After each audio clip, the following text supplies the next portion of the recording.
On the evening of October 30th, 1938, radios flickered on across the United States.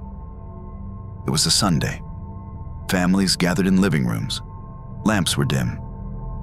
Outside, autumn wind moved quietly through trees. At 8 p.m., a program began, an adaptation of a novel. It was introduced as fiction, but not everyone heard the introduction. The broadcast was structured as a series of breaking news bulletins. Music played. Then it was interrupted. An urgent voice described strange explosions observed on the surface of Mars. Moments later, another interruption. A cylinder had landed in a field in New Jersey. Reporters were dispatched. Crowds gathered. The cylinder began to unscrew. The voice reporting from the field grew strained. A heat ray emerged. Flames spread. Communication faltered. Static filled the air. Listeners who had tuned in late heard none of the disclaimers. They heard what sounded like live catastrophe.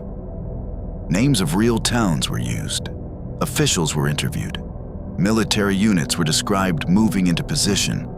Signals went silent mid-sentence. Across parts of the country, unease began to ripple. Some people phoned relatives. Some contacted police. A few packed belongings and left their homes. In certain towns, churches filled with those seeking reassurance. Newspapers would later report scattered instances of confusion and alarm. The broadcast continued for an hour. After the initial dramatized news format, the tone shifted.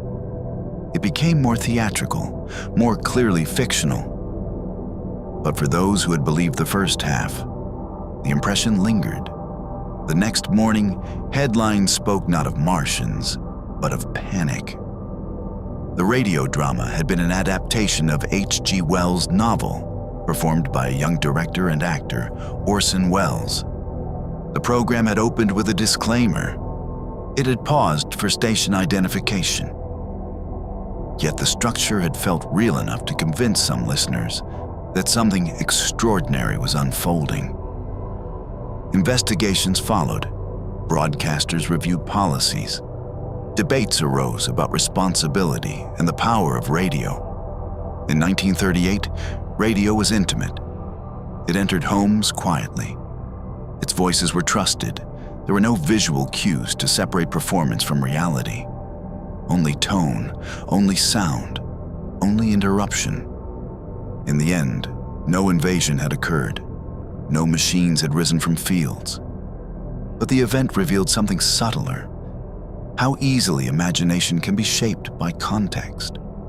How quickly uncertainty spreads when information arrives without warning.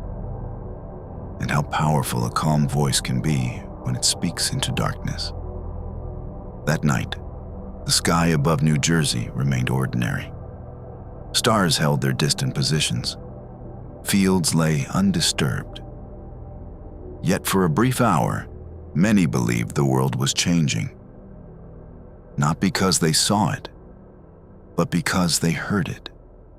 And in the quiet glow of living rooms across the country, fiction and reality blurred, just long enough to remind listeners how thin the line between them can feel.